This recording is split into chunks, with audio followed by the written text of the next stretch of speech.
Parehong itinakdang ikasal sa iba sina TJ at Hannah.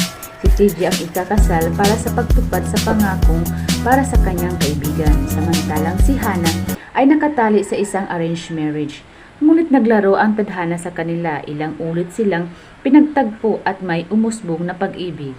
Subalit kailangan nila yung tiisin at labanan ang nararamdaman sa isa't isa dahil pareho silang nakatali sa iba.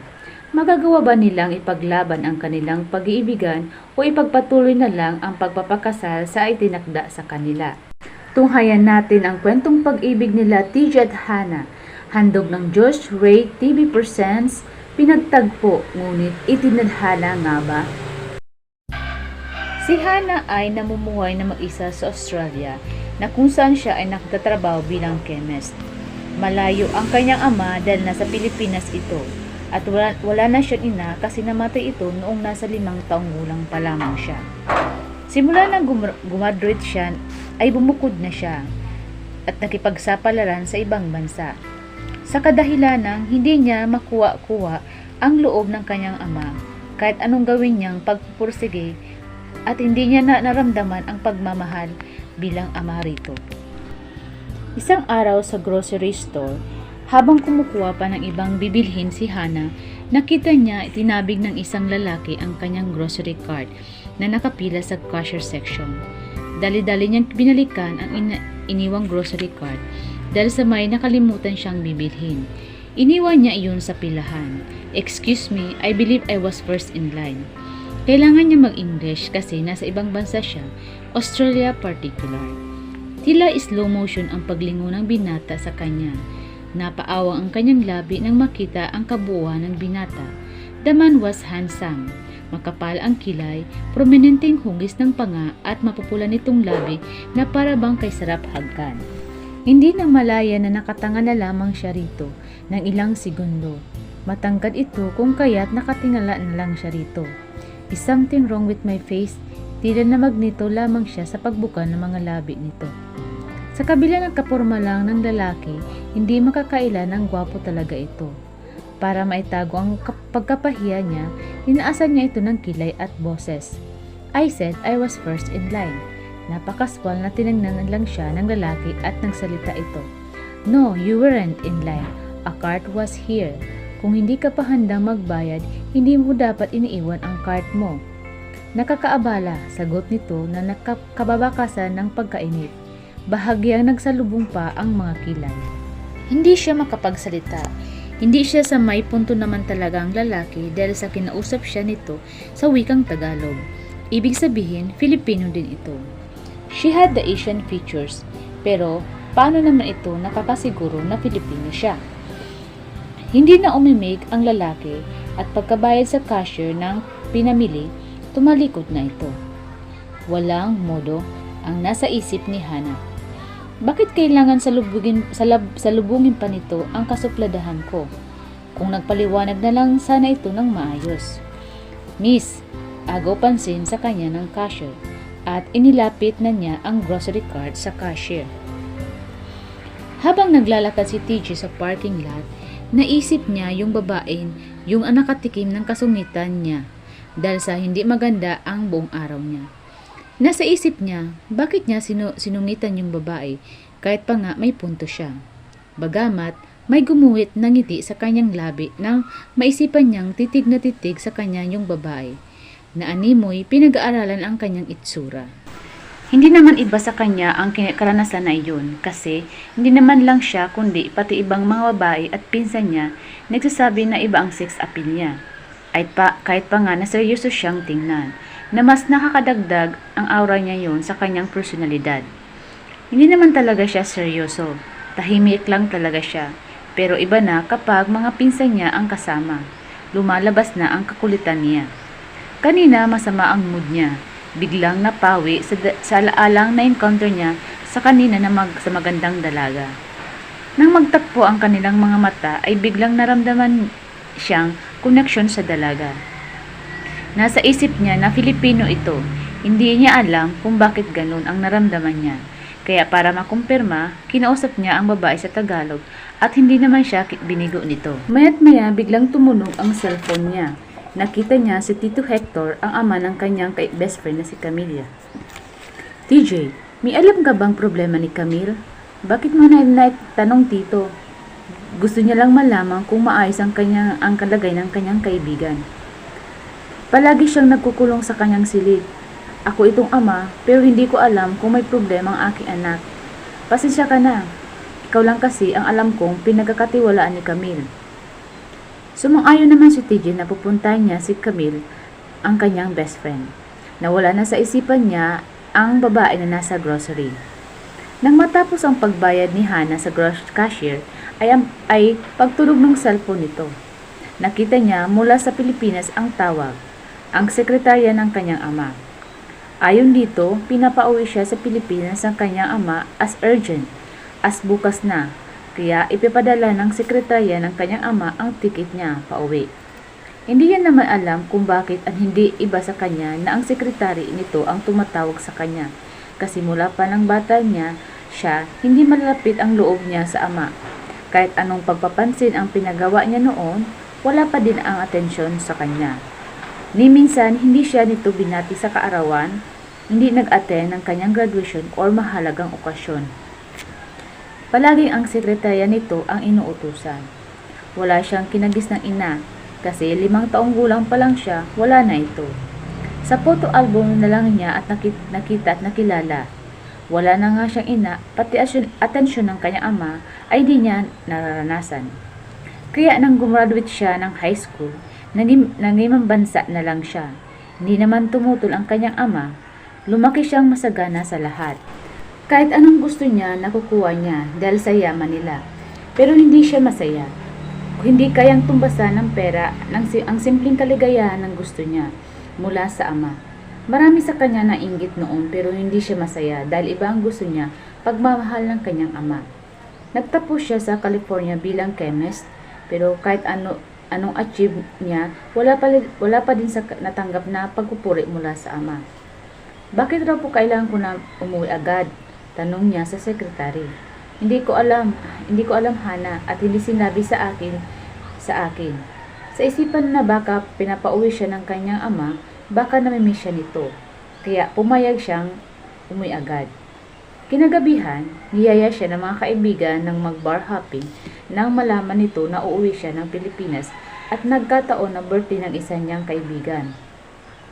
Habang nag-uusap-usap ang mga kaibigan kung kailan babalik niya ulit, depende kung ano ang pag-uusapan namin ng daddy at kung gusto niya akong mag-stay, then I'll stay. Tumigil si Hana sa pagsasalita nang hindi nakatingin sa kanya ang kaibigan at itinoon nito kung saan direksyon ito nakatingin. Ano ba yung tinitingnan mo, Dian? Hindi ka naman nakikinig sa sinasabi ko. Hindi pala, kundi sino. Tinitingnan niya ng mabuti kung saan ito nakatingin. Hoy, nakatulala ka dyan, Dian. Nakakatulala naman kasi ang kanyang kagwapuhan. Muli niyang binalingan ng tingin ang lalaki. Iniisip ni Hana kung saan niya ito nakita. That's him, anas ni Hana. Kilala mo siya? Ani ni Dayan. Oo, siya naman ang aruganting lalaki na nakaengkwentro ko sa grocery store. Tinanong siya ng kanyang kaibigan kung anong kaibig sabihin na naengkwentro nito. At yun nga, ikwento ni Hana kay Dayan kung paano sila nagkaengkwentro ng lalaki. Pero hindi niya dito inamin na starstruck siya sa lalaki nang makita niya ito. He's so arrogant na inis na bulalas ni Hana. Pero may punto naman siya, di ba? Ani ni Dayan sa kaibigan. Bakit mo nga naman ipipila ang cart kung wala ka pa naman doon? Nakangiting sabi ni Dayan. So, kinakampihan mo siya, Dayan? I'm your friend. At hindi siya. Sunod-sunod ang paliwanag ni Hana sa kaibigan. Kahit pa nga mali ako doon, hindi niya naman kailangan ako sungitan, di ba? Kahit ako pa nga naunang nagsungit sa kanya. Gusto mong gumante? Sabi ni Dayan. Gumante? Paano? Sabi ni Hana. Alam mo, ang ganyang mga tipong lalaki hindi marunong sumayaw. Dalhin mo sa dance floor. Napaisip si Hana. Hindi lang siya marunong lang sasayaw. Lahat yata ng klaseng sayaw alam niya. Dirty dancing, hip-hop, folk dance, and more. Sumang-ayon naman si Hana. Bago siya pumunta sa lugar ng lalaki, sinimsim muna at iniisang lagok ang alak. Dahil sa epekto ng alak, mas lalo siyang nagkaroon ng tapang. Eksaktong pagbaba ng baso ng iniinom ng lalaki, sabay niyang hinila ito papuntang dance floor. Nabigla naman ang lalaki, pero sumunod naman ito sa kanya. Kumunot ang noo ng lalaki at pinag-aralan siya. Sa isip ni Hana, hindi siya siguro naalala nito. Lalo siyang nahamon sa pagkakatitig nito. Sinasayawan niya itong tilang inaakit niya at ikinawit pa ang kanyang kamay nito sa bato. Tuloy-tuloy lang siya sa pagsasayaw. Hindi pala pagsayaw kundi pag-flirt ang ginagawa niya. Nakatayo lang ang lalaki at tinitingnan siya. Sa isipan ni Hana, ano ka ngayon? Asan ang yabang mo? She danced gracefully. Paminsan-minsan, sinasadya niyang isagi ang katawan sa katawan ng lalaki. Sa kabilang dako, ngiti-ngiti ang kaibigan ni Hana habang pinapanood sila. Nakatawag pansin na pala ang ginagawa niya sa mga naroroon. Humarap si Hana sa lalaki at patuloy ang pagsayaw ng dirty dancing at humisi siya rito na parang nagahamon siya. Ito naman ay nag-isang linya ang kilay at nakatitig lang sa kanya at nakatikom ang mga labi. Gwapo ka lang pala, pareho naman kaliwa ang mga paa mo, matapang na sabi niya. Biglang nag-iba ang aura ng lalaki. Doon niya nalaman na hindi naman ito napapahiya sa ginagawa niya niyang pagsayaw. So, you're a Filipina, sabi ng lalaki. Biglang hinapit siya nito sa baywang at nagsimulang sumayaw. Hiyawan naman ang nang nanonood ang biglang gumulat sa kanya. The guy was dancing sexily at ginawa din nito ang ginagawa niyang pagsasayaw kanina na parang nang aakit. Nagkamali ata siya sa hinamon ang nasa isip ni Hana. Kung hindi niya gagalingan, ay siya ang mapapahiya. Nasa mga mata nito ang intensidad sa ginagawa. Ang masigabong palakpakan ang nagpabalik sa kanilang dalawa sa realidad. Natapos kasi ang sayaw na nakaarko ang katawan ni Hana pabagsak habang sinasalo ng palad ng lalaki ang kanyang likod. Napalunok si Katrina. Nakatunghay kasi ang lalaki at isang pulgada lang ang layo ng mukha nito sa kanya. Napakagwapo ng lalaki at naamoy niya ang mabango nitong hininga at pareho nilang hinahabol ang paghinga. Ang lakas ng dating ng lalaki sa kanya na kung anong mahiko ang humihila sa kanila na hinihintay ang paglapat ng kanilang labi. Wala siyang balak tumutol dito kung sakali siyang hahalikan. Subalit, hindi iyong ginawa ng lalaki. Tinitigan labang siya nito at ang hiyawan at palakpakan ng naroroon ang pumukaw sa kanila. Pagkatapos ng pagsayaw ng dalawa, agad bumitaw si Hana at biglang nahiya. Dali-dali nitong tinakbo ang parking lot at nagpara ng taxi. Sinundan naman siya ng binata. Miss, wait! Pigil ng binata sa kanya. Subalit hindi niya ito liningon at sumakay na ng taxi. Mabilis naman siyang hinabol ng kaibigan kasi may dala itong kotse. Kinaumagahan agad lumipad si Hana papuntang Pilipinas para sundin ang gusto ng kanyang ama. Pagdating ng bahay, sabik na siya makita ang ama, subalit wala pa ito sa bahay nila.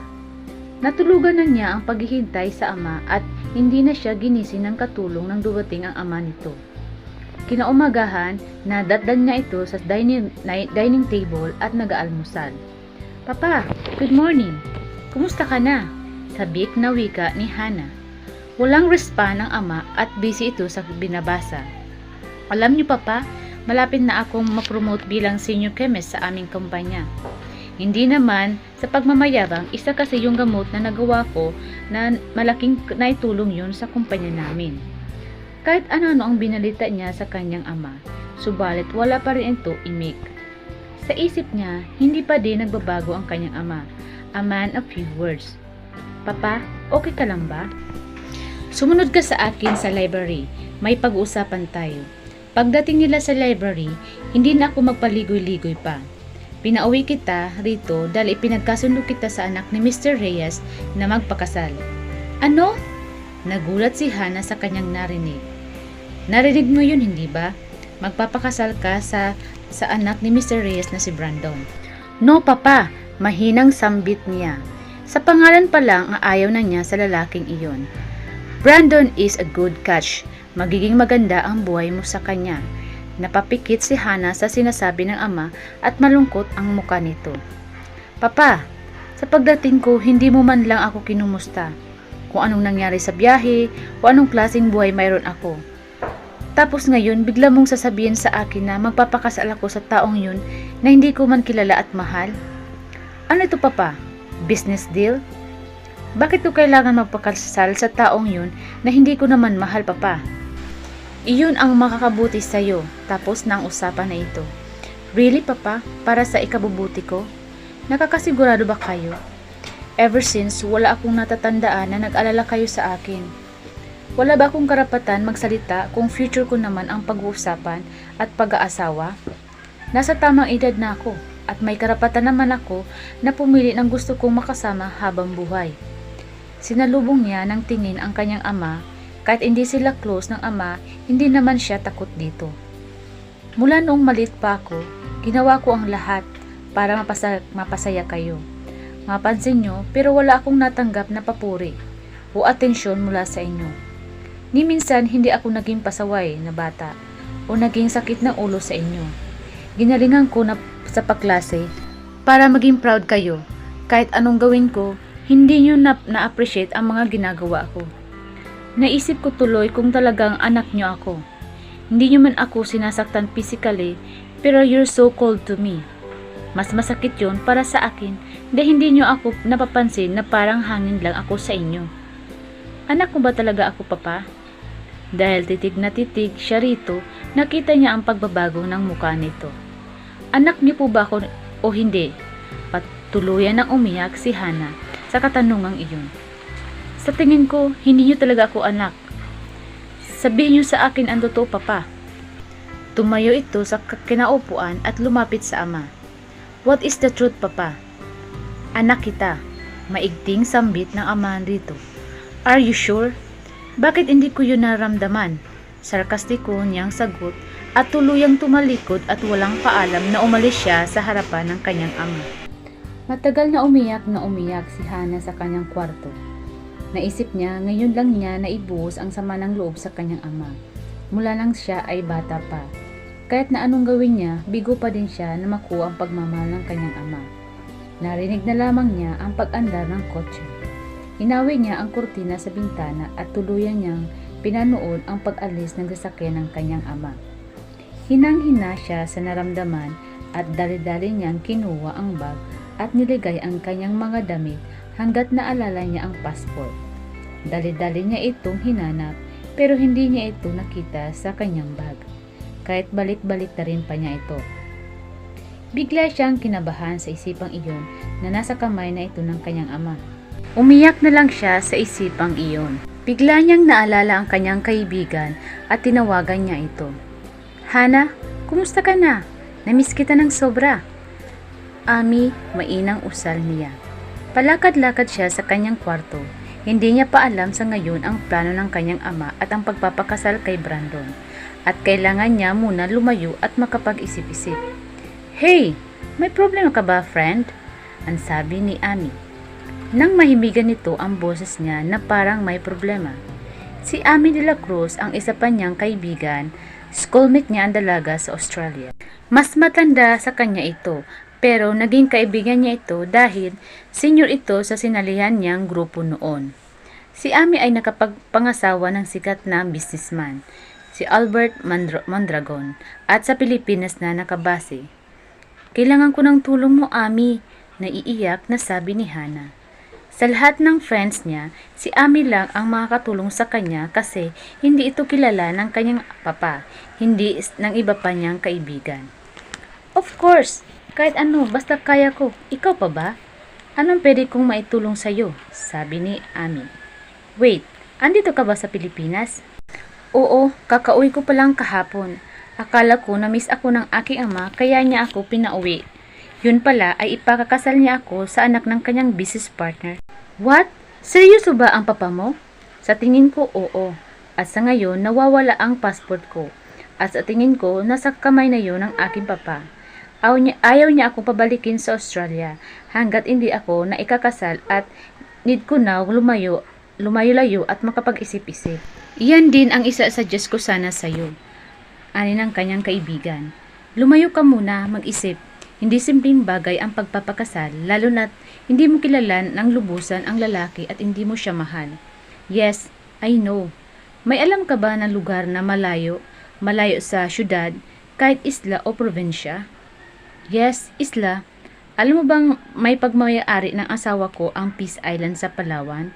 At doon kami nagkatagpo. Masayang boses ng kanyang kaibigan. Commercial resort yun nang minsan ibiniday yun sa kanya ni Andrea, isa pa niyang kaibigan. Hindi niya lang alam na pagmamayari pala ng asawa yun ni Ami. Yes friend, dadalhin kita sa isang island. Pero hindi sa Peace Island. Albert acquired another island but not the same like Peace Island. It is private. We have rest house there. Biglang sumigla ang naramdaman ni Hana sa balitang iyon ng kanyang kaibigan. Okay lang kaya sa asawa mo? Don't worry, ako na bahala sa asawa ko. Masigla ang tinig ni Ami. At nagpasalamat na si Hana at sinabihan naman siya ni Ami sa kanilang siya magpasalamat kapag okay na siya. Sinabi ni Hana kung pwede ngayon na ang alis nila or mamayang gabi para hindi malaman ng kanyang ama ang plano niya. At sinabihan naman siya ng kaibigan na pumunta muna siya sa bahay nito sa Taguig para sabay na silang pumunta sa isla. Sige na, bye. Para masabihan ko na ang asawa ko. Eksakto, andito na siya, ani ni Ami. Maingat ang paghakbang ni Hana sa paglabas ng bahay nila. Habang nagmamaneho, nakikiramdam siya kung wala sa kanyang sumusunod. At sisiguraduhin niyang may hawak siyang pera kung sakali hindi niya magamit ang credit card niya sa isla. Habang kinakausap ng asawa ni Ami si Albert ang mga katiwala para pagsabihan na may tutuloy pansamantala sa rest house at kailangan nila daladalawin at linisin iyon, napag-alaman ni Hana na nakatira sa Peace Island ang mga katiwala nito at pumupunta lang sa rest house kapag nagdadala ng stocks at maglilinis. Nakita naman ni Hana si Ami na nakayakap sa braso ng asawa nito na si Albert. Nakikita niya pa din na sobrang in love ang dalawa sa isa't isa, kahit mag-asawa na ito at may anak na. Napapaisip din si Hana na sana makatagpo din siya ng tunay na pag-ibig, kagaya sa kanyang kaibigan. Pagkatapos maghabilin ang mag-asawa sa katiwala ng rest house, ay binalingan naman siya. Nilapitan ni Albert ang kanyang asawa. Han, maiwan ko muna kayo. Patulugin ko muna si baby. Sure Han, ani ni Ami sa asawa na makikita ang kislap sa mga mata. Namangha naman si Hana. Napapatulog ni Albert ang anak niyo? Kumislap ang mata ni Ami sa pagmamalaki. Yes friend, Albert's very hands-on sa pagdating sa aming anak. Sinisiguro niya na hindi siya magkukulang sa oras sa aming mag-ina. Kumirot naman ang dibdib ni Hana nang maalala ang kalamigan sa kanyang ama mula nang bata pa siya. Nasa isip ni Hana, sisiguraduhin ko kapag nagkaanak ako, papalakihin ko ng pagmamahal ang aking anak. Pangako niya sa kanyang sarili.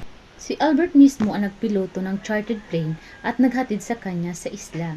Kinakausap ni Ami si Hana kung sigurado ito at kayang mag-isa sa isla. Nag-aalala kasi ito na mag-isa doon, kahit pa nga private resort yon. Are you sure na kaya mo nang mag-isa rito, Hana?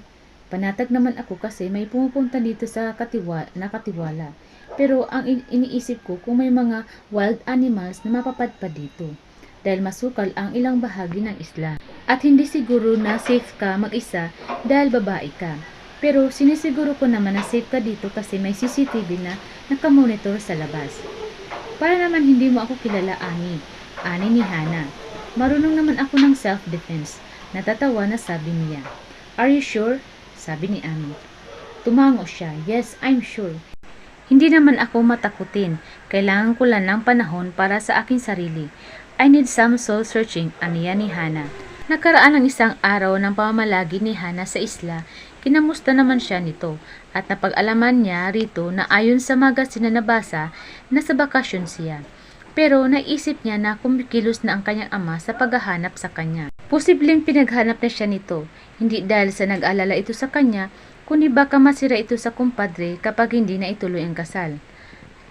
Pagkatapos ng usapan niyo ng kanyang kaibigan, bit-bit niya ang rubber raft at papunta siya sa dalampasigan. Nagustuhan niya ang magbabad sa dagat kaya ang kulay niya ay naging tan. Nakasuot si Hana ng short at tank top.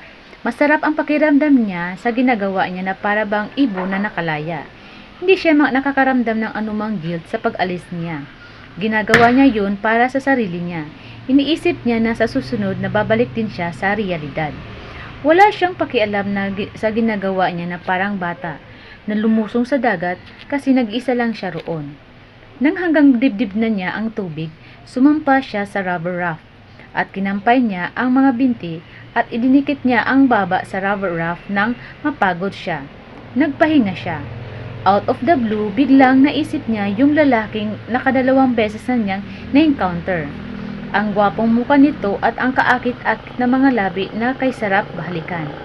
Parang weird, pero nakita niya ang mukha ng lalaki sa malinaw na tubig at natagpuan niyan ang sarili na hinaplos ang muka at mga labi nito. Oh Hana, nag-daydreaming ka na naman. Natatawa siya sa isipang iyon. Hindi lang ilang beses gumuhit sa isip niya ang muka ng lalaki. Fresh pa sa kanya ang alaala na pag-iengkwentro nila sa grocery at nang sayawan niya ito sa dance floor. Hindi makapaniwala na magaling sumayaw ang lalaki na tila'y nag-aakit na nagtama ang kanilang mga mata hanggang sa matapos ang sayaw na nakaarko ang katawan niya pabagsak habang sinasalo ng palad nito ng kanyang likod. Nakatunghay ang lalaki sa kanya at ilang pulgada lang ang layo ng mukha nila sa isa't isa. He's going to kiss her. I'm going to kiss you, baby. Mahinang bulong nito na napaalarma sa puso niya. Hindi na hinintay na dumampi ang mga labi ng lalaki. Tumiyad na siya at sinalubong ang mga labi nito. They shared sweet kisses. Naramdaman nila na pareho na tumataas ang kanilang dugo at nakakaramdam sila ng kakaibang sensasyon sa klase ng paghalik na iyon. Hanggang maramdaman ni Hana na nanginig ang kanyang katawan at uminit ito sa kakaibang sensasyon hatid ng paghalik at marahang paghaplos ng mga kamay nito sa bahagi ng kanyang katawan. Napaungol siya sa maramdaman niya ang pagpasok ng kamay nito sa kanyang dibdib. Ngunit hindi nakawala ang ungol na iyon sa bibig niya dahil angkin pa rin nito ang kanyang mga labi. Maalab na sinimsim ang labi ng bawat isa. Nang iniwan ng lalaki ang kanyang mga labi, "Please," daing niya. Hindi niya alam kung para saan yun. Ang titig na nakakatunaw sa pagkatao niya ay muli niyang nasilayan. Tinitigan nito ang kabuuan niya na nagpapamanabik sa kanyang pagkababae. Ngumiti ang lalaki sa kanya at muling inangkin ang kanyang mga labi. At ngayon, mapusok, maalab at nagpapainit sa buo niyang katawan.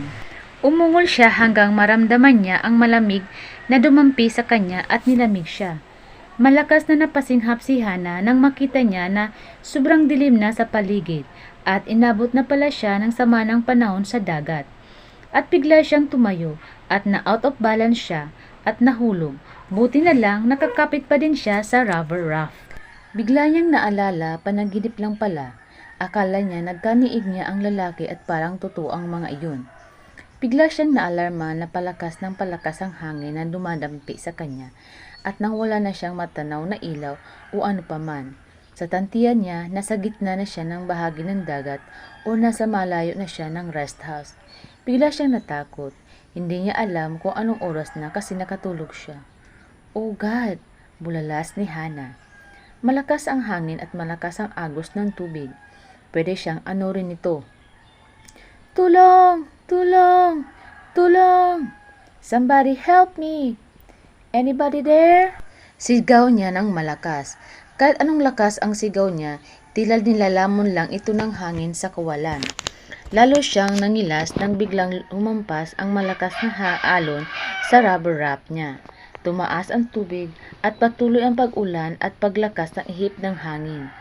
Sigaw ng sigaw si Hana sa paghingi ng tulong hanggang mapao siya na wala namang nakakarinig sa kanya. Nagpanik na siya na baka nga nasa gitna na siya ng dagat at baka may malaking isda o balyena na ilang sandali sakmalin siya. Natakot siya sa isipang iyon. Baka bukas laman siya ng dyaryo na may natagpuan ng bangkay na palutang-lutang.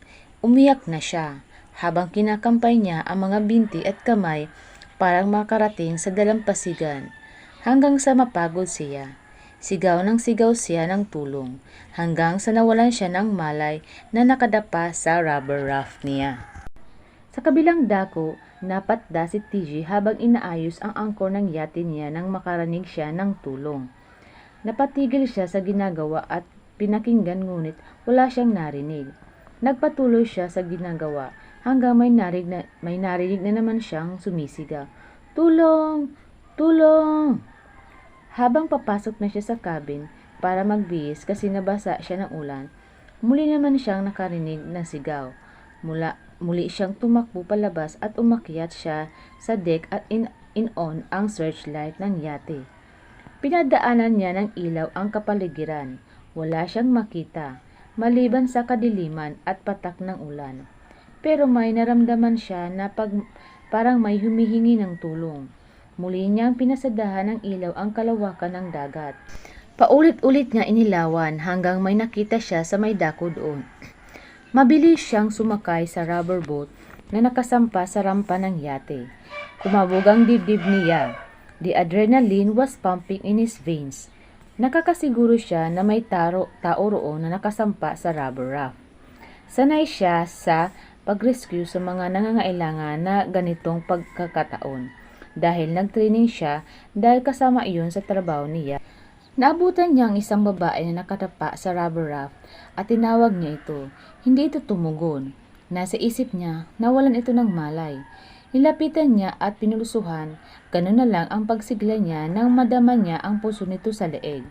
Maingat niya iniangat ang babae at ganun na lamang ang pagkabigla niya. Parang familiar sa kanya ang babae at naalala niya ito at bigla siyang dinala sa dance floor kung saan silang dalawa ay nagsalo sa isang mainit na dance number. You're going to be okay, baby. You're safe now. Maingat na binuhat ni TJ ang dalaga at dinala sa cabin. Nilalamig na rin siya, pero kailangan niyang unahin ang babae kasi di niya alam kung ilang oras na yun sa ibabaw ng tubig at umuulan pa. Maputla na ang dalaga, pero hindi niya pa din magawang hindi maghanga sa kabuuan ng babae. Pinasadahan niya ng tingin ang dalaga hanggang sa natulala siya sa isipang bakat na bakat ang katawan nito sa basang damit na suot nito. Hihintayin mo pa ba magkasakit siya, TJ, bago mo siyang bihisan? Nagising naman siya sa isipang iyon. Dali-dali niyang inalis ang basang damit ng pangitaas nito at tumambad sa kanya ang hubog at maliit na dibdib nito at makurbang baywang na mas lalong nagpainit sa naramdaman niya. Hanggang tumuon ang mga mata nito sa pagitan ng hita. Hindi mapakali si TJ sa nakitang iyon. Sa isipang parang hinubaran niya ang babae sa pagkakatitig niya. Halos aninag na niya ang private part nito. Shit, TJ, kalma lang. Walang ginagawa sa iyong babae. Ramdam ni TJ ang pagtaas ng temperatura sa kanyang katawan at naramdaman niya ang pagsakit ng bahagi ng kanyang pagkalalaki sa tanawing iyon. Mabuti na lang nakontrol niya ang sarili. Tinakpan niya ng comforter ang babae bago hubaran ito ng pang-ibabang damit at suotan ito ng large size na damit at shorts niya. Malakas na buntong hininga ang lumabas sa bibig niya matapos suotan ang dalaga. Bakit ba ganito ang epekto sa akin ng babaeng ito? To think na wala naman itong ginagawa at natutulog lang. Muli niyang pinagmasdan ang dalaga at napakaganda nito. Lalo nang sabog ang buhok nito sa muka at sa isipang wala itong ibang suot sa ilalim ng malaking shorts at damit na pinasuot niya. Napaungol ulit ng malakas si TJ sa isipang iyon. Hindi ikaw yan, TJ. Madami ka nang nakikita at mas sexy na mga babae at ang iba pa nga lantaran ang pinapakita ang halos hubot-hubad na katawan nila. Pero hindi ka na-turn on sa mga ganyan. Saway niya sa kanyang isip. Pero ibang-iba ang dala ng epekto sa kanya ng babaeng natutulog sa kanyang kama. Hindi iyon ang unang pagpapantasan niya sa babae. Naalala niya yung pagsasayaw nila sa dance floor. Grabe ang pagtitimpi ng binata na mahalikan ito no. Nagising si Hana na kinaumaga na masarap ang pakiramdam. Hindi pa siya nagmumulat. Naisip niya kung asan siya. Bakit hindi na siya nilalamig? Nasa isip niya na baka patay na siya. Sa isipang iyon, bigla siyang nagmulat at nagulat na lang na isang bulto ng lalaki ang nasa harap niya at magkayakap sila. Muli niyang pinikit at minulat ang mata para makasigurado na nananaginip lang siya. Pero hindi. Nasa harapan niya ang isang lalaki. Bigla siyang napalundag ng mabilis sa kama at sa bilis na yun, muntikan pang malaglag ang shorts niya. At doon lang niya nalaman na wala siyang panloob at binalik ang tingin sa lalaki. Wala itong damit pang taas. Napaatras at napaawang ang kanyang labi. Hello, bati nito sa kanya. Napapitlag siya.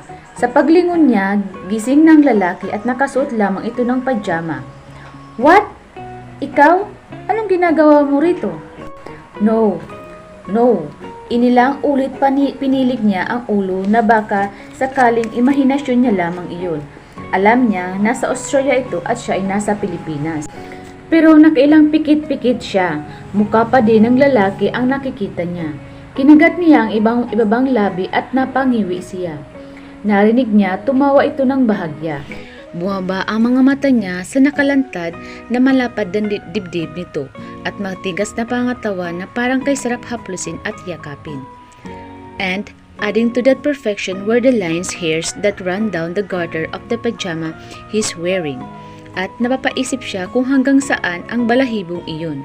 Nag-init ang kanyang muka sa isipang iyon ni Hana. Hey, are you okay? May gilagdat ka pa ba? Tanong nito sa kanya.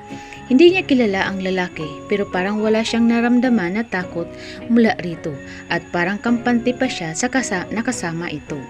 What are you talking about? Sabi ni Hana. Anong lagnat? Anong ginagawa mo sa akin?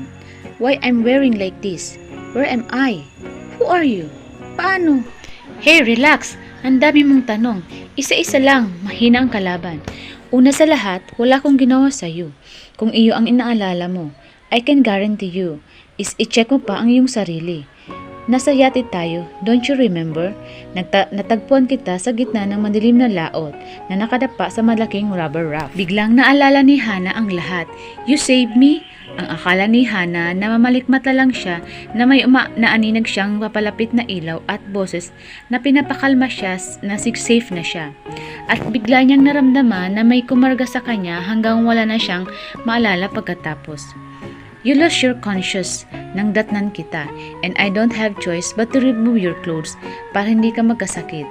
May nakita siyang kumislap sa mga mata nito nang sabihin yun pero hindi niya yun pinansin. Did you close your eyes while removing my clothes?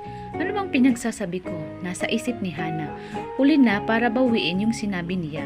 Don't worry, tinakpan kita ng comforter bago ko inalis ang damit mong panloob at bigla siyang nahiya sa tinura ng binata. At parang pinipikin nito ang isang ngiti na gumuhit sa mga labi nito. Pinag-aralan naman ni Hana ang physical na kamuuan ng lalaki. Here you go again, Hana, ang sa isip ni Ana. Tinanong niya ang lalaking kung bakit magkayakap sila nang magising at nakahubad ang lalaki. Me? Naked? Nakataas ang kilay ng lalaki. Itinuturo pa nito ang sarili. Naked ba ang may pajama at briefs na suot? Her face became red. Parang may napansin siyang pilyong ngiti sa lalaki. Whatever. So bakit nga tayo magkatabi? Di ba tinanong kita kanina kung may lagnat ka? Sinalat naman niya ang noo at normal naman ito. Parang natatandaan niya na parang nanginginig siya at guminhawa lang yun nang may maramdaman siyang init. Sa kalagitnaan ng gabi kasi, nilagnat si Hana, kaya ang ginawa ni TJ, niyakap siya nito para mabawasan ang sobrang panlalamig niya. Napakataas ang temperatura mo kagabi. That's why I offered you my body heat. Kung naalala mo lang, halos din ako makahinga sa sobrang higpit ng yakap mo. Habang sinasabi ni TJ, tila may kumikislap sa mga mata nito. Eddie, thank you. Dahil parang nahiya siya sa sinabi nito, yun lang ang lumabas sa bibig niya. Kahit hindi ka magpasalamat sa akin, baby. Isang ngiti mo lang, ayos na sa akin. Tumatawa pa ito. Sa isip ni Hana, baby, parang narinig na niya yon na may tumawag sa kanya habang buwat-buwat siya nito. Pero hindi na pinansin niya iyon. Sa isipan, magaling lang talaga ang mga lalaki ng mabubulaklak na pananalita. Ipaghahanda kita ng pagkain, tanghali na pala. Kumain muna tayo bago ituloy ang usapang ito. Andun sa bathroom yung mga damit mo, baka tuyo na. At bago ito lumabas, by the way, I'm TJ Baltimore. Hana Garcia, sagot niya. It's nice to meet you, Han. Kinagagalak ko na muli kang makita at tuloy-tuloy na ito lumabas. Sa isipan niya, wala pang iba ang tumatawag sa kanya ng ganung palayaw, pero nagustuhan niya ito. Muli naman siyang nahiya nang makita na nilabhan at nakasampay ng maayos ang mga damit niya sa loob ng banyo. Ang binata pa lang ang kauna-unang lalaki ang nakapaglaban ng kanyang damit. Napangiti siya sa isipang iyon. Teka, paano ba ako nakakasiguro na binata pang lalaki? Lumabas na din siya ng kwarto at nakita niyang naghahanda ng mga kain ang binata. May maitutulong ba ako? Sabi ni Hana. Yes please, pakikuha na lang ng mga plato at fried rice at iniinit ko yung ulam kagabi kung okay lang sa iyo. No problem. Sa totoo lang, kahit anong pagkain basta makakain ako okay lang. Gutom na kasi ako. Napangiti siyang sabi rito. Coffee you want? Alok ni Hana. Yes please, thanks, sagot ni TJ. At pinagtimpla na din niya ito.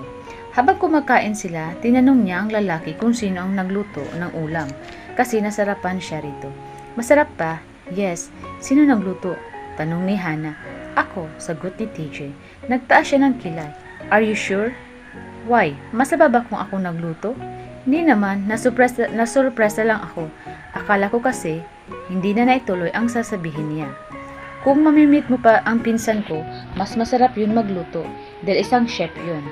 At tigilan si TJ sa sasabihin at biglang dumukwang ang binata at nabigla naman siya.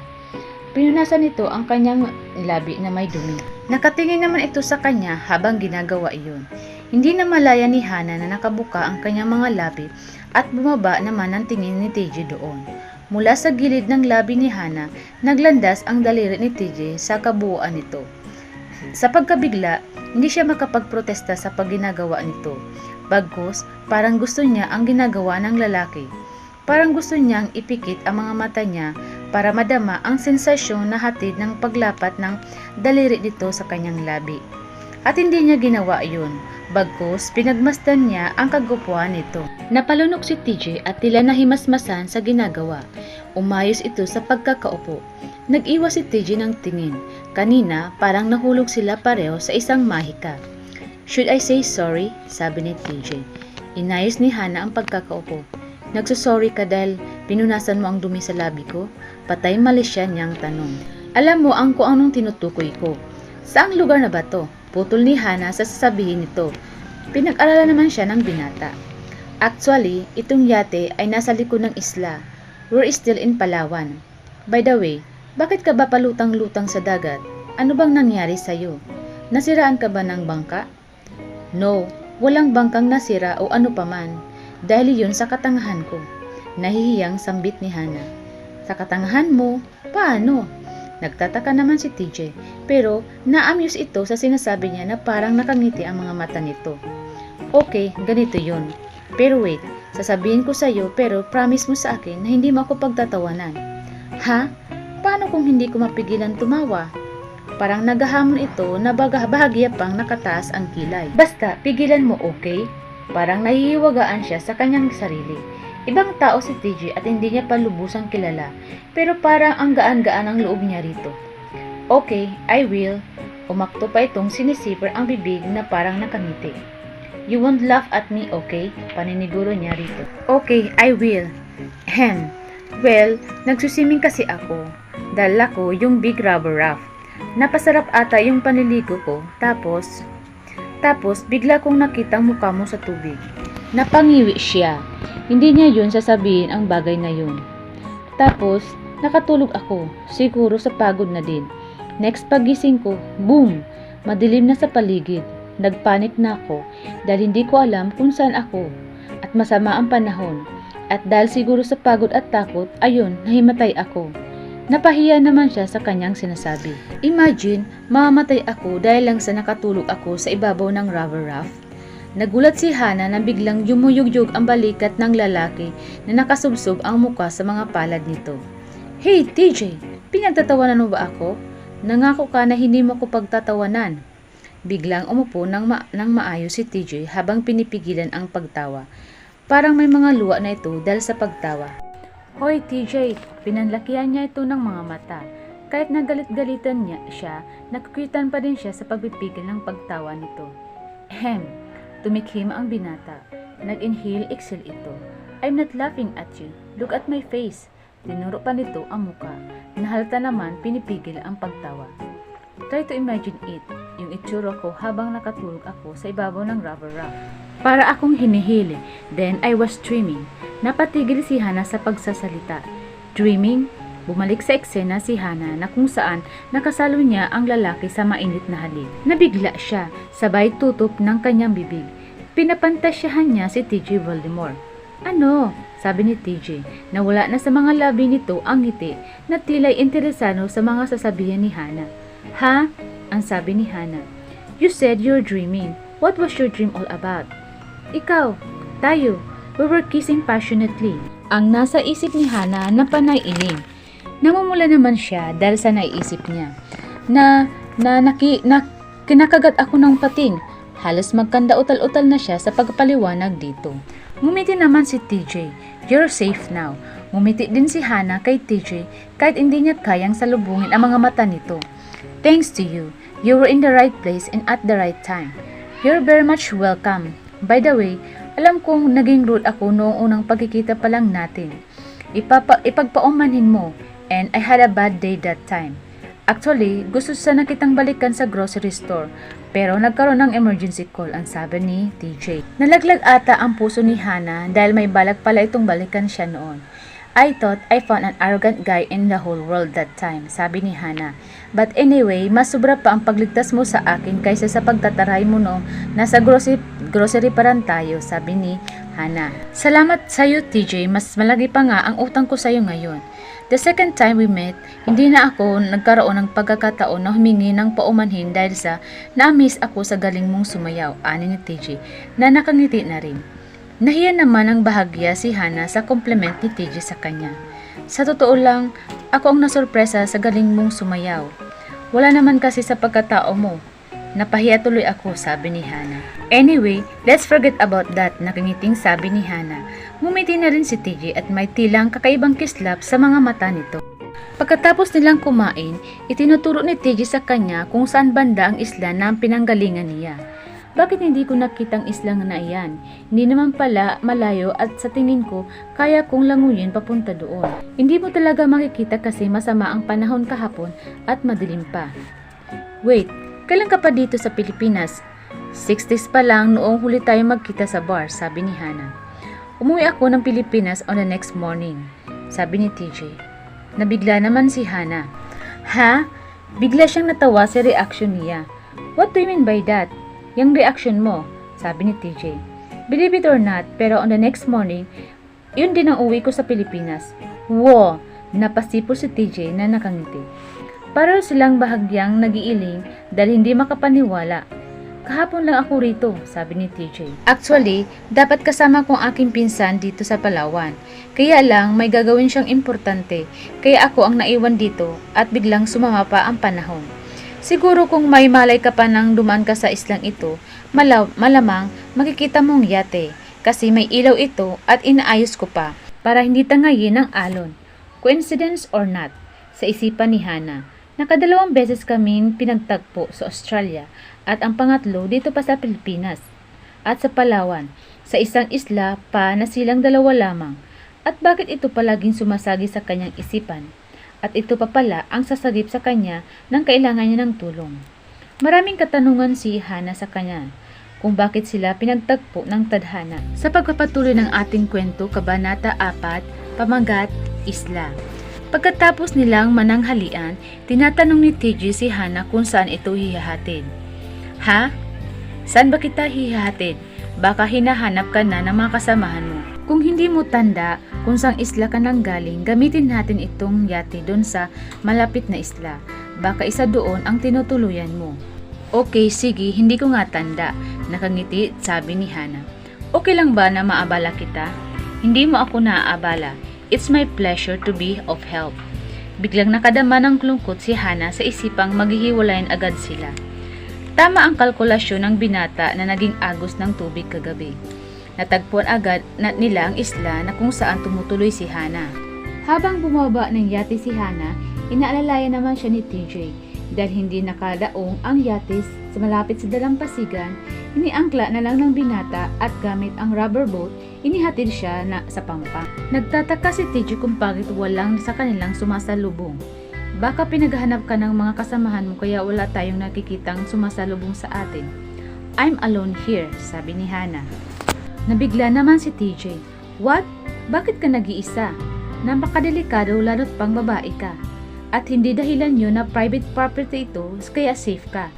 Hana, delikado ang ginagawa mo lalo na sa panahon ngayon. Natouch naman si Hana sa pag-alala ng binata sa kalagayan niya. Masaya siya sa nalamang iyon. Pero may isang bahagi sa puso niya na nalungkot.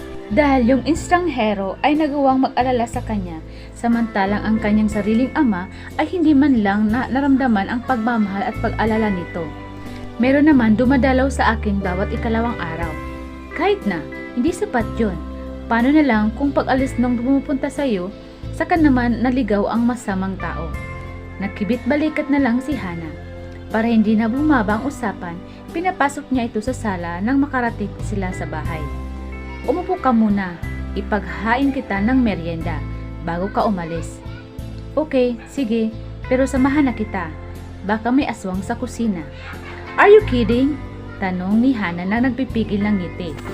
Kinindatan lang siya ng binata. Habang nakaupo sila sa sala at kumakain ng merienda, nag-slice ito ng cake at binigay sa kanya.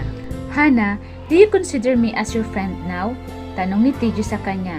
Ilang sandali ang lumipas. Oo naman, sabi ni Hana. I know it's too early to ask you this. Do you trust me? I think so. Yes, maybe. Tumango-tangong sagot ni Hana. What I mean is, hindi mo ako ginawa ng masama noong natagpuan mo ako at nandutulog. That's why you've already earned my trust. Wait, bakit ba ganyan ang tinatanong mo sa akin? Tinitigan siya ni TJ. Hindi ko pwedeng hayaan ka lang na mag-stay dito mag-isa. So, can you allow me to accompany you here? I promise wala akong gagawin ng masama na labag sa loob mo. Kung may gawin man ako, madalil mo lang ako matutuntun dahil sa apelyido ko at may mga sikat akong cousin na pwede mo matuntun kung sakali. Nakadama si Hana ng tuwa sa hiniling ni TJ na mag-stay at samahan siya. She wanted to be with him too. Ayaw pa ni Hana mawala sa paningin niya si TJ. Bakit gusto mo akong samahan dito? Sinabi ko na sa'yo, diba? Hindi safe dito lalo na sa panahon ngayon.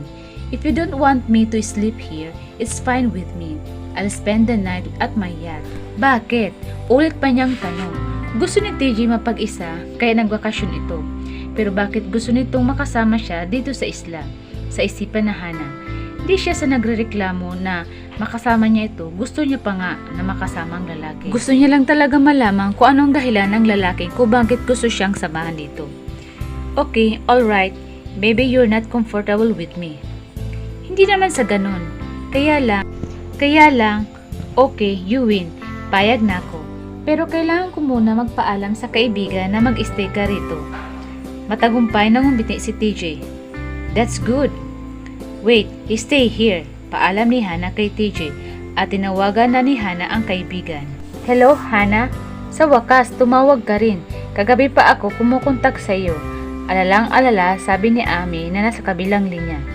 Naalala ni Hana, kahapon pa pala siya hindi tumatawag dito. Kung hindi mo pa ako tinawagan, papupuntahin ko talaga dyan si Albert para i-check ka. Sorry, Ami. Ganito kasi yun. At ikinuwento na niya ang nangyari kahapon.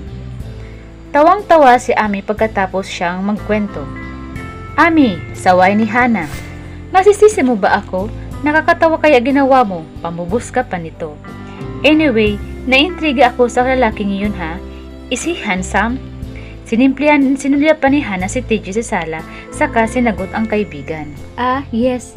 I mean, magsisinungaling ako kung hindi ko sasabihin na gwapo siya. By the way, Ami, gusto niyang samahan ako dito sa isla, dito sa resort. Wow! Bulalas ni Ami. As in gusto niya talaga? He insisted? Pero gusto mo rin, hindi ba? That's why you agree with him. Kilala kita, Hana. Kung ayaw mo, hindi ka mapipili. Panunokso ni Ami sa kanya na parang masaya ang tingin. Ami, ano ka ba? Pigilan mo nga ang panunokso mo. Para kang bata. Nakatawa naman ito.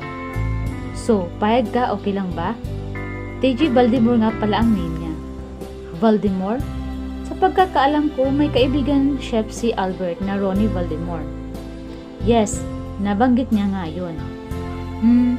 Okay, wala sa akin problema kung mananatili siya. Ikaw ang bahala sa kanya. Hindi ko kilala ang taong iyan. ba sa tingin ko naman, pagkakatiwalaan naman siya. Pero bago yan, tumawag ako sa iyo kahapon dahil sa bad news. Kinabahan naman si Hana sa isipan kung may nangyari masama sa ama. Napag-alaman niya na may nag-anunsyo na nalalapit na Reyes Garcia nuptial. Nabigla si Hana at biglang nalungkot. Dagdagan pa nang malaman niya rito na minsan na pala ito nakasuhan si Brando ng rape. Subalit inuurong ng biktima dahil maimpluwensya ang pamilya nito. Nanlamig siya bigla sa narinig at nag-alala sa kanya si Ami. Hindi ko alam kung makakatulong sa iyo ang balita. I'm sorry. No, it's okay. Thank you Ami sa pagbalita sa akin. Binaba na nito ang telepono. Napaupo siya at nanlumo. Napansin siya ni TJ. Are you okay? Bakit parang namumutla ka ata? Sabi ni TJ. Yay, I'm okay. Magpagsisinungaling niya rito. Tinitigan siya ng binata at pinag-aaralan kung nagsasabi siya ng totoo. Nang gabing iyon, bumuntong hininga si TJ at nakatingin siya sa siling ng kanyang kwarto. Nagtataka siya sa sarili kung ano ang iniisip niya kung bakit nag-offer siya sa dalaga na samahan ito sa isla. Inaamin nito na attracted siya physically sa dalaga at parang may humihigop sa presence na paglaanan ito ng pansin. Sa tanaw nito, ang simpleng ngiti ng dalaga na nagkaka-turn on sa kanya. Hindi naman siya ganun sa ibang mga babae. Lumaki siya sa Australia at sanay siya sa mga magagandang babae. At sa mga ganong ngitian, moves at ganong physical attraction sa babae ay nauuwi sa kama. Subalit pagdating kay Hana, iba ito. Parang may iba siyang naramdaman sa kanyang dibdib. Mula nang makilala niya ito, naasam-asam niya na sana magkita silang muli. At nangyari ngayon sa hindi inaasang pagkakataon. And then, na-realize niya na attracted siya dito. Gusto niya itong alagaan, subalit may gumugulo sa kanyang isipan. At hindi niya alam ang susunod pang mangyayari. Pero ang alam niya lang, kailangan niyang pigilan ang nararamdaman dito kung ano man iyon, habang maaga pa. Dahil sa isip niya, malapit ng papakasal niya sa kaibigan. Naalala pa nito ang usapan nila ng kaibigan. Umiiyak ito na pinapagalitan ni TJ na parang bata. Are you insane, Camille? Ipapalaglag mo ang bata? Huwag mong sabihin yan sa akin, TJ. Alam mo ang pinagdadaanan ko. Si Camille ay buntis, bunga ng paggagahasa dito. Pero hindi niya alam ang buong pangyayari kasi hindi ito sinabi ang lahat. Matalik silang magkaibigan mula elementary grades at high school. Napakabait at sweet si Camille. Nagkakasundo sila at nagugustuhan niya ang ugali nito. At dumating din ang punto na tumaas ang level ng relasyon nila. Nagkahulugan sila ng loob. Si Camille ang first love niya, pero hindi tumagal ang romantic relationship nila. Hindi naman sila nag-aaway pero hindi nag-bloom ang kanilang relasyon. Kaya nag-decide na lang sila na maging magkaibigan habang buhay. Kapag binabalikan nila ang mga awkward kisses nila, noon, bigla silang natatawa pareho. Dumating yung panahon na nagkaroon ng panibagong pag-ibig si Camille. Ganun din siya. At naglaho ang feelings niya para rito.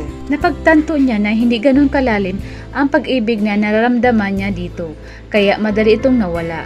Siguro dahil mabait at malambing ang dalaga, kaya nagustuhan niya ito.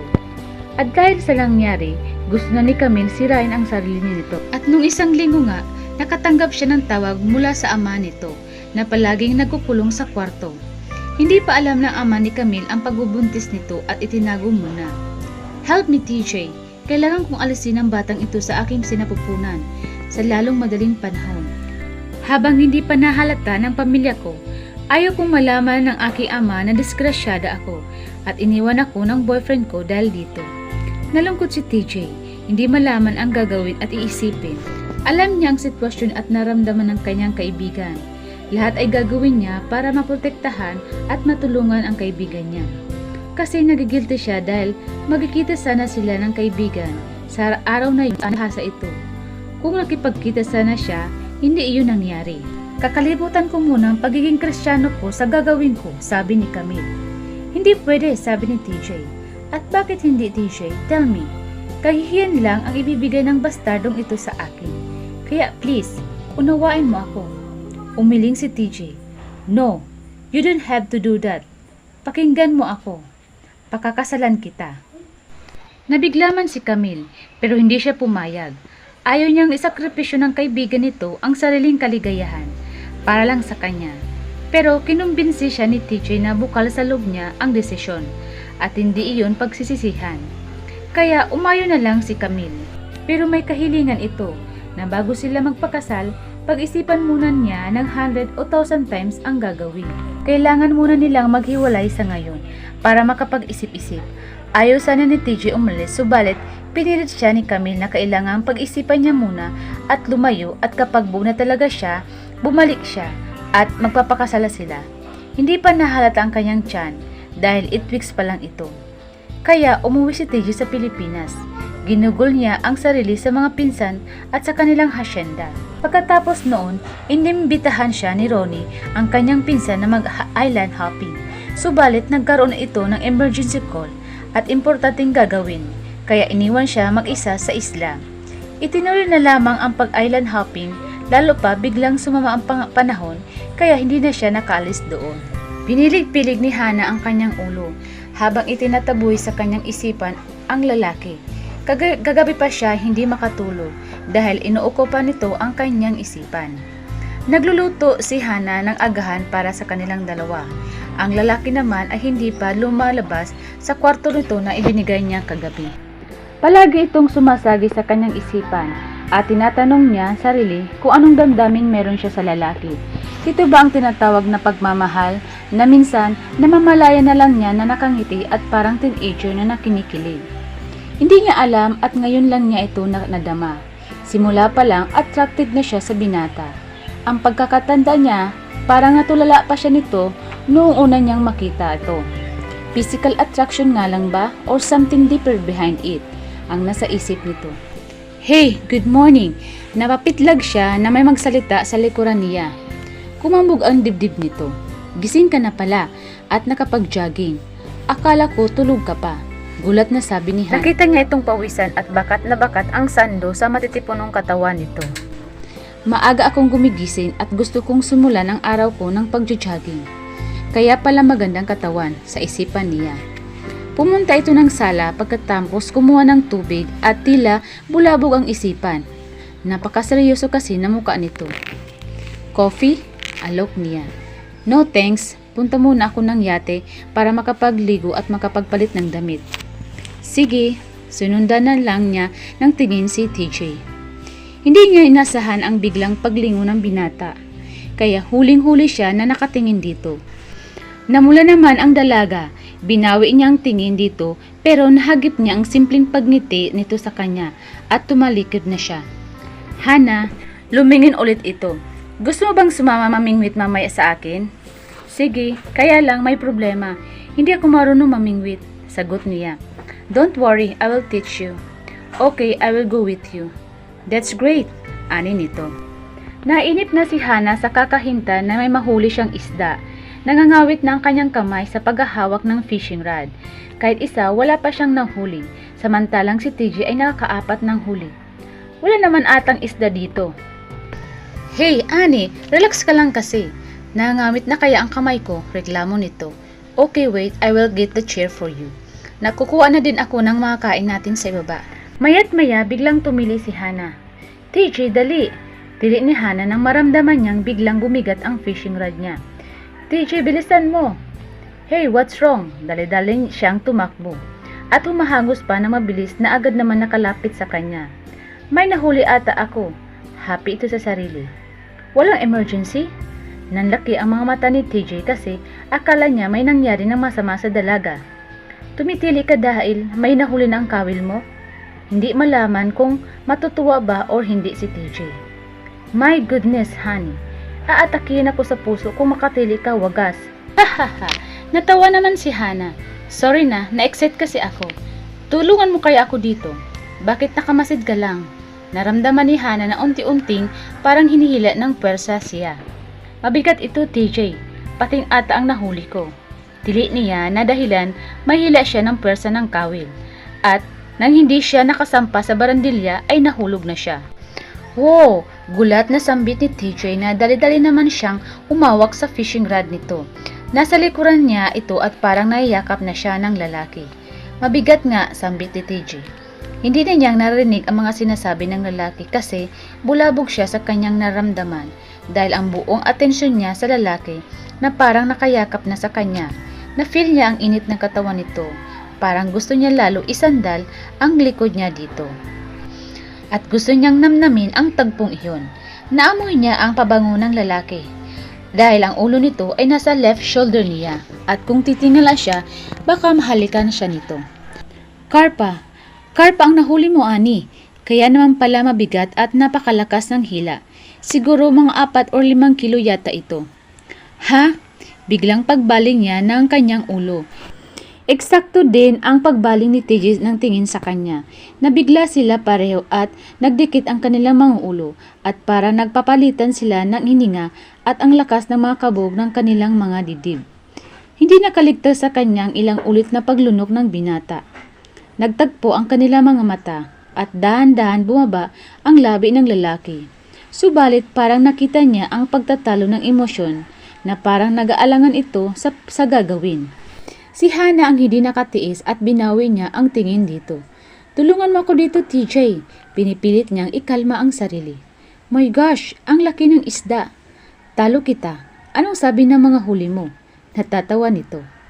Alright, talo nga ako. Natatawa din si TJ. Subalit nang isubukan nilang ihaw ng isda, nagkakawag iyon hanggang sa hindi nakayanan ng pamingwit nila at naputol ito.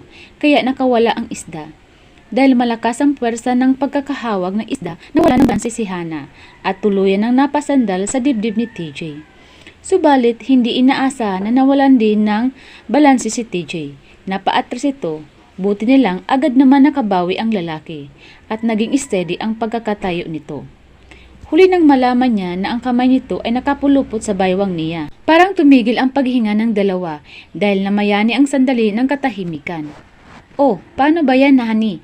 Nakawala ang huli mo kaya wala kang kakainin. Pang-asar ni TJ at dahan-dahan bumitaw sa pagkakayakap sa kanya at lumayo ito. Kasalanan mo kaya? Ang pamumula niya ay sinungitan niya na lang ang lalaki para maitago ito. Natatawa naman at itinuturo ni TJ ang sarili. Ako? Ang may kasalanan? Bakit naman? Well, Mr. Valdemore, kung hindi mahina at gapok ang pisi ng fishing rod mo, hindi mapuputol at makakawalang huli ko. That's why it's your fault. Ngumiti naman si TJ na parang nahihiya. Hindi yun gapok, Manny. Bago pa lang yun at kakabili ko pa lang kaya yun. Ngiti-ngiti si TJ. Pero oo, tama ka, kasalanan ko nga. Hindi ko kasi naisip na may malaking isda dito, kaya naputol. 4 o 5 kilo lang kasi ang maximum weight capacity ng binili ko. At lalo pa itong bumigat dahil kakakawag ng isda. Don't worry, hatian na lang kita ng huli ko, sabi pa ni TJ na nakingiti. Okay ba sa'yo yon? Sure, basta ikaw magluluto. Pa-cute pa ni Hana. Ngumiti din si TJ. Gusto mong mag-swimming? Pwede natin lutuin ang isda mamayang gabi. Gusto ko sana gumawa ng bonfire ngayong gabi. Parang na-excite si Hana sa isipang iyon. Habang nakaupo si Hana sa bato at habang inaayos naman ng lalaki ang mga siga, bigla siyang tinanong na ng lalaki. Honey, ano ang nagtulak sa iyo para gustuin mong manatili sa isang isla na mag-isa lang? Hindi naman ako magtatagal dito. Kailangan ko lang na makapag-isip-isip, sagot niya. Bakit mo naman kailangan yun? Malungkot ang aura ni Hana. Hawak-hawak niya ang maliit na sanga ng kahoy habang parang may sinusulat sa buhangin. Subalit wala doon ang kanyang konsentrasyon. Wala ka pa ba nababasa sa newspaper o may nabalitaan sa TV? Ang alin? The upcoming Reyes Garcia nuptial. Habang nagsasalita si Hana, nakatingin ito sa lalaki kaya hindi nakaligtas sa kanya pagkabigla nito at yung ilalagay sa ng panggatong ay nabitin sa ere. Are you getting married? Yes. Ilang sandali nakatingin lamang si TJ sa kanya at nang maramdaman ng lalaki na nakabitin sa ere ang panggatong, ibinaba niya na muna yun. Bakit parang malungkot ka, Ani? Hindi ko alam ang pwede kong sasabihin kung ikongratulate kita o hindi. Sorry, hindi naman ako nagbabasa ng balita. Pumupunta lang ako sa Pilipinas kapag bumibisita. Nakabase na kasi ako sa Australia. Ang sabi nila, ang kasal daw ang pinakamagandang pangyayari sa isang babae. Siguro pala sa taong parehong nagmamahalan.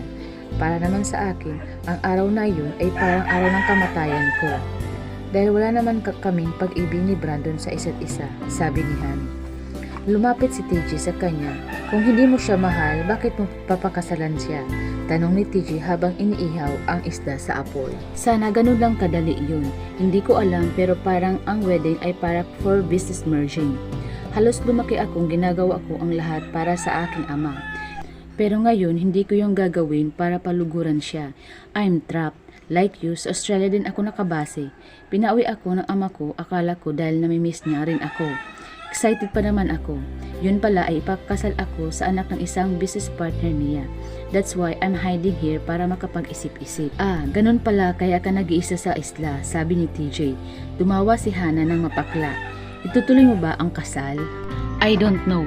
Hindi ko kaya magpakasal sa lalaking hindi ko naman mahal. Tama na nga ang ganitong usapan. Ikaw naman, bakit ka narito sa isla? Don't tell me nagsusol searching ka din, biro niya. Funny but true. Nakakatawa na pareho tayo ng sitwasyon. Ikakasal na din ako. Hindi niya alam kung dahil sa liwanag ng buwan ang nakikita niyang lungkot sa mga mata nito. Parang pinisil ang puso ni Hana nang malaman nito na ikakasal na din si TJ. Parang gusto niyang umiyak at pinipigilan niya lamang iyon. Ikakasal ka na din? Tama ka, sa best friend ko. 1 week na lang ang pamamalagi ko dito sa Pilipinas at babalik na ako sa Australia. Camille ang pangalan niya. Do you love her? Balik niyang tanong sa binata. Pinapahalagahan ko siya ng lubos, sagot ng binata. He cared about her but did not love her. Iba ang pagpapahalaga sa pagmamahal. Kung ganon, katulad ko, hindi mo din siya mahal. Balik tanong ni Hana. Kung hindi mo siya mahal, bakit mo ipapakasalan siya? Nangako ako na papakasalan ko siya at kailangan ko yan tuparin. Camille is nice and sweet. We're best friends, kaya magkasundo kami sa maraming bagay. Siguro, magiging maayos naman ang aming pagsasama dahil nirespeto namin ang isa't isa. Mahal ko si Camille sa sarili kong paraan. Hindi ganun ang gusto niyang malaman mula rito. Kung bakit kailangan nitong pakasalan ang kaibigan kung hindi naman ito mahal. Pinagkasundo din ba kayo? No, umiling si TJ. Ako ang may gustong gawin iyon. Bakit? Lalong nalito si Hana. Dahil iyon ang tamang gawin. Ngumiti ito pero kita pa din ang lungkot sa mga mata. We are the same situations kaya pinagtagpo tayo ng tadhana. Isipin mo yun, sabi ni TJ. Sa isipan, what if may ibang plano sa atin ng tadhana na kaya tayo pinagtagpo dahil magiging parte tayo sa buhay ng isa't isa. Nagsalita si Hana. Pareho lang tayo ikakasal pero hindi pareho ang sitwasyon natin. Ako, hindi bukal sa loob ko ang gagawin, pero ikaw bukal sa iyong loob. Tama ka, pagsang-ayon ni TJ. Then, silence hung between them. Pareho nila ginugulo ang isipan. Si Hana hindi maunawaan kung bakit nakakadama siya ng lungkot at bigat ng dibdib. Gadun din si TJ. Parang pareho sila nakatanggap ng masamang balita. Si TJ ay bago niyang kakilala na kaibigan pa lamang. Pero bakit ang bigat ng kanyang puso? Pareho silang ikakasal. Ito ba ay panibagong coincidence?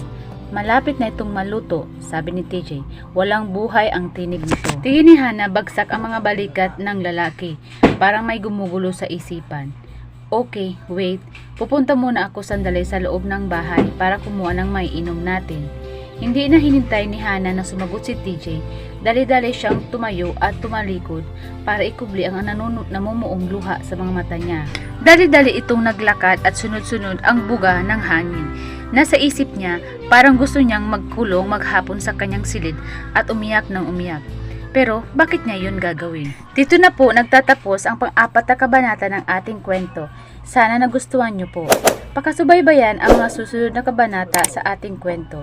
Hanggang sa muli mga kaibigan. Bye-bye!